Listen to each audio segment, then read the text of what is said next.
MC-1228, name Roby-Lou de la Cruz, 29 years old, single mother, college level with local domestic helper experience.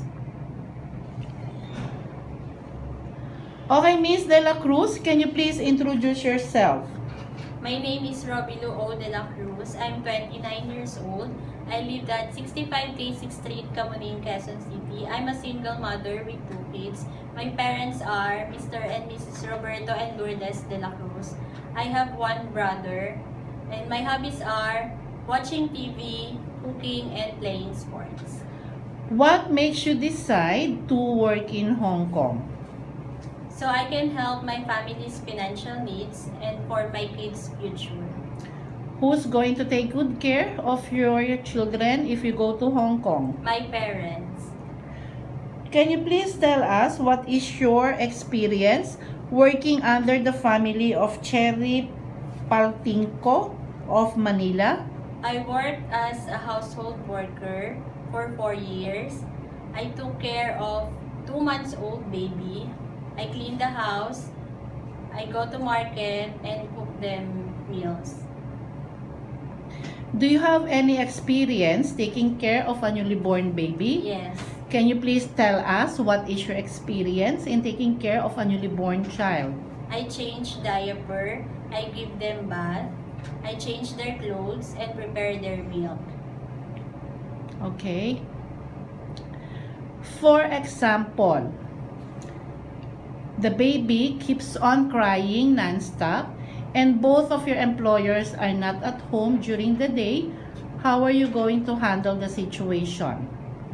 First, I'll check if the diaper is full or dirty with poop, or I will check if the baby is feel irritated, or maybe the baby is hungry, or I'll take them to sleep. Maybe they're sleepy. In case there is an emergency going on, it's only you and the kids who stays at home. What are you going to do? First, I will make sure for the safety of the kids. I will call the emergency hotline and I will call my employer and tell them that there is an emergency going. How can you tell that the child is not feeling well? If their eyes are red, they feel irritated, they keep on crying non-stop, and they don't have appetite to eat. What are some other alternative methods that you can do to make a baby go to sleep?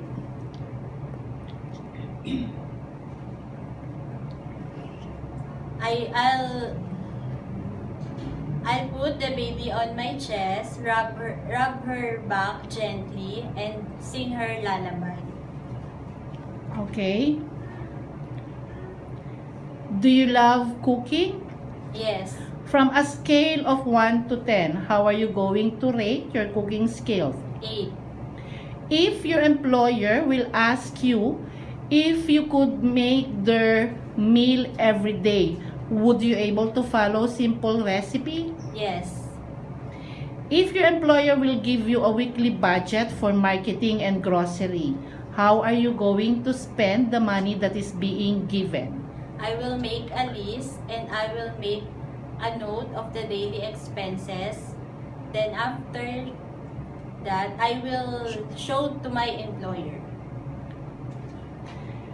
If, for example, it is your day off, then one of the kids that you are going to take care becomes sick. No one is able to help your employer in taking care of the other children. What are you going to do? I will tell my employer that I will not take my day off and tell them that I am willing to help her to take care of the kids.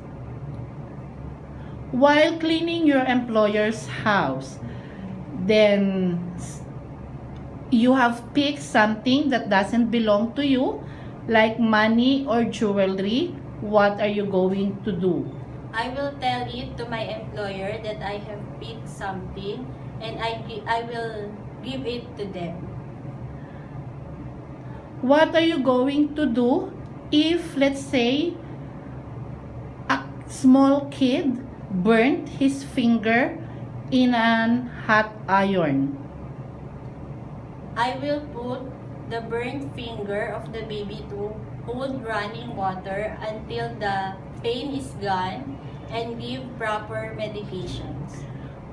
Why do you think that employers should hire you as their domestic helper? I'm obedient, I'm trustworthy, and I am dependable person. If your employer will ask you if you could please kindly clean their car, are you willing to accept the job offer? Yes. Are you afraid of pets? No. Would you consider to take good care of dogs as well? Yes. If, let's say, your employer just gave birth or soon will give birth, and then they ask you if you could please keep an eye on the baby during nighttime, are you willing to accept the job offer? Yes.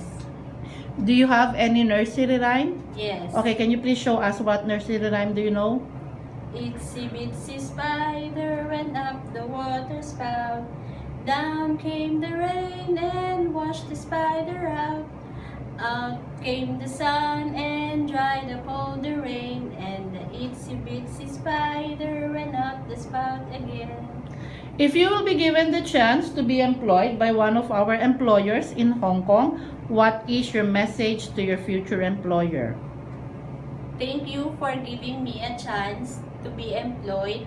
I promise that I will do my best and I will love your children and respect them as you love and respect them.